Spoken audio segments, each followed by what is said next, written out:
Playing slides sounds bluesy, but it's easy to get lost in open tunings, which kind of leads you to stick to a few safe zones on the neck. And I think that's great for beginners, but intermediate players really need to branch out to other spots on the neck. Otherwise, you might end up sounding like you're trying to play it safe, and we don't want that. So in this lesson, we're going to break down an example that takes you in between those safe zones, and you'll pick up a useful tool for creating bluesy slide licks. So let's take a look at the example.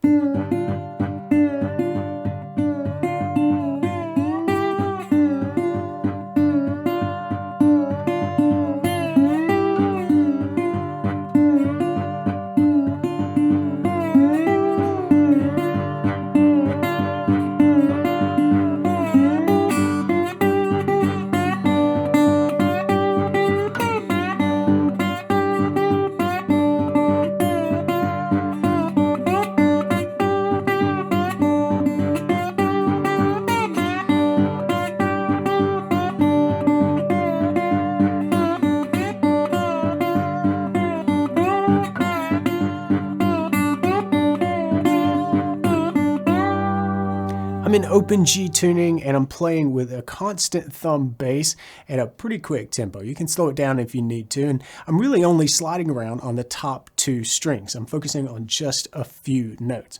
And the tab for the main part is in the free lesson workbook, which you can download at the link in the description. It's a helpful resource for this lesson. It'll help you follow along and help you nail this on your own. But now let's have a look at the main idea behind this example.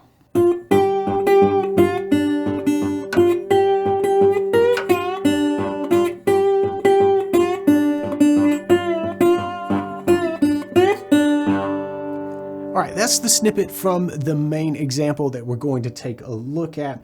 And what we're doing here is playing on top of this dead bass, but it's really quick. I'm playing with my thumb the open fifth string that's tuned to G. So that really establishes our G root here. And then I'm putting a palm mute there and just kind of thumping through with a quarter note pulse. Again, it's pretty quick, so you could slow it down and play this exact line if you need to. Also, on the slide, I'm playing just on the first string. I didn't play a single note from another string here. But what I did was move up from the flat 7 to my root. If you keep your eye on your root, you'll know 2 frets down, that's the flat 7. And you get a really cool sound between those two notes. Fact is, a fair amount of the entire melody there takes place between those two notes. We've got 2 more notes that we're going to work in there, but we're getting ahead of ourselves. We're starting out with that move. And if there's one trick in there, it's that when we go back down here to the flat 7, I'm moving subtly. I'm pushing that note slightly sharp with the slide, so I'm getting out in front of the fret and then playing the open first string, and that is the 5th scale degree. And we're going to pick it a little bit on the offbeat there.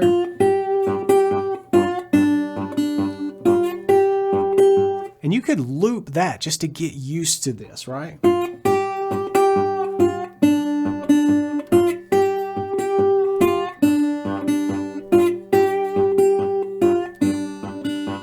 Notice how I'm adding some vibrato along the way, and you can feel that little push sharp from the flat 7. But if we want to finish this lick, it has an answer where we jump way up here. This is going to be the minor 3rd, right? If we skip over 1, 2, 3 frets, that's the minor 3rd. And we're going to do a move that covers a lot of the string by going up to that minor 3rd, then down to that flat 7, and then the open. And that, again, is the 5th scale degree.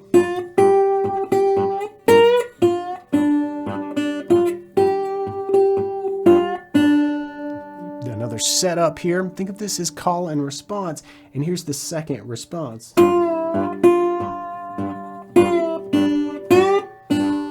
So we're kind of coming up to that 7th, that flat 7, sliding down out of it, just as a way to create some really cool expression on the note. And then back. And then that 7th, that flat 7th, the open first string for that perfect 5th, and then come up to the root. So all together, and I'll play this through slowly, we've got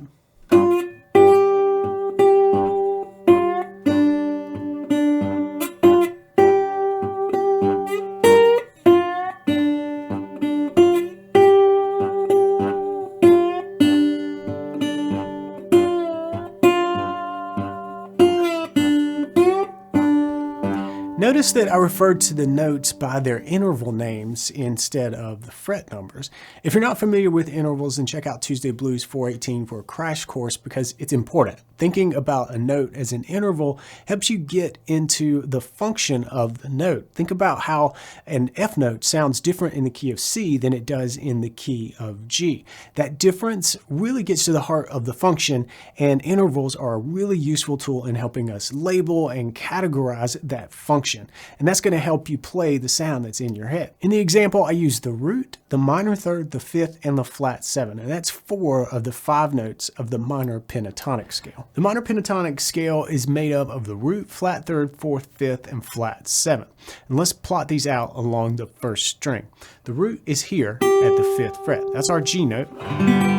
Sounds really good if we just play that on top with every other string open. Right? That's the root. That should feel like home.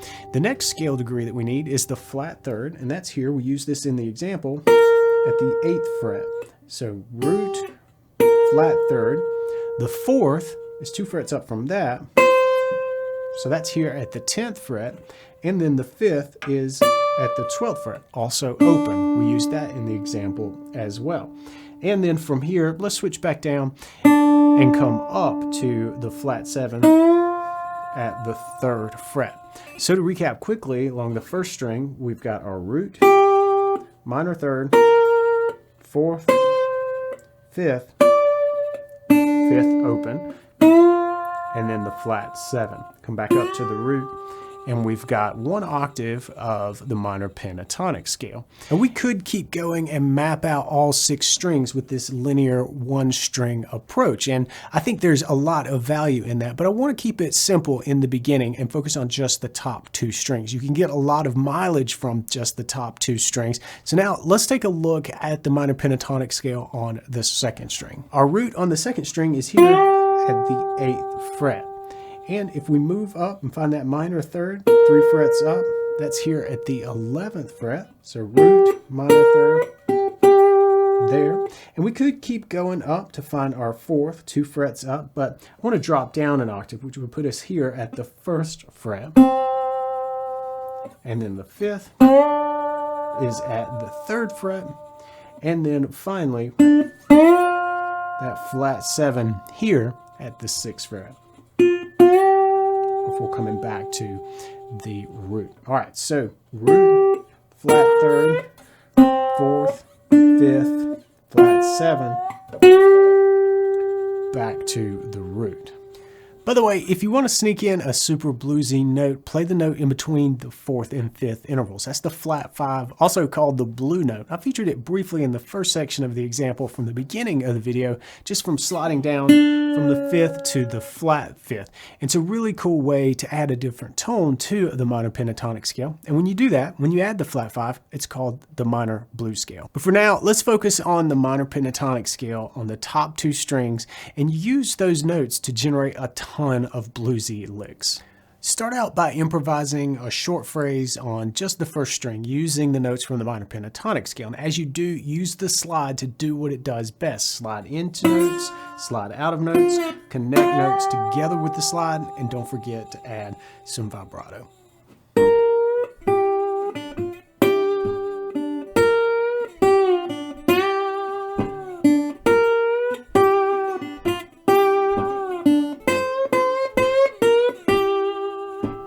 Notice how I'm ending the licks on the root here at the 5th fret, but be sure to mix it up and maybe end on the 5th every now and then as well for something a little bit different.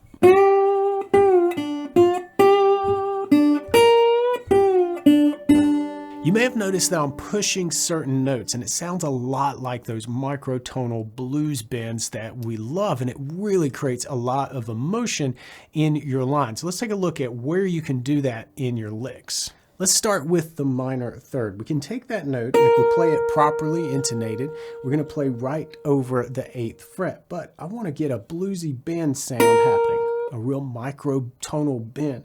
I'm going to take this slide and push it slightly ahead of the 8th fret. I'm not going to reach the 9th fret, right?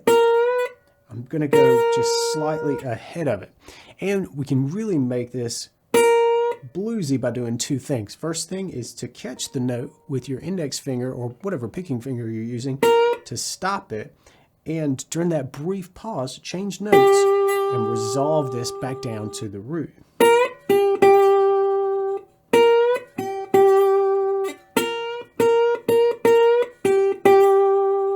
Really cool thing to do with the slide, and you can also do this slide bend, we'll call it, from the flat 7th and come up to the root, but you can also go down to the 5th. That sounds really good as well. And of course, you could also come up to the 4th. We didn't feature this in the example licks so much, but if we come up to the 4th, again, that's the scale degree from the minor pentatonic scale. You could take that and maybe sequence it down from the 4th to the minor 3rd to the root. That kind of gets you into that blues scale territory because that's the blue note. 4, flat 5, 5.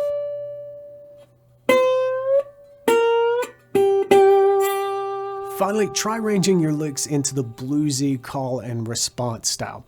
This is where the first lick kind of asks a question and the second one answers it. It's a great framework for soloing, and it sounds really connected and intentional. And we're really going to combine that along with the slide techniques that we just covered, like the bending and the vibrato. And we're going to do all of that by sticking just to the top 2 strings, minor pentatonic scale notes.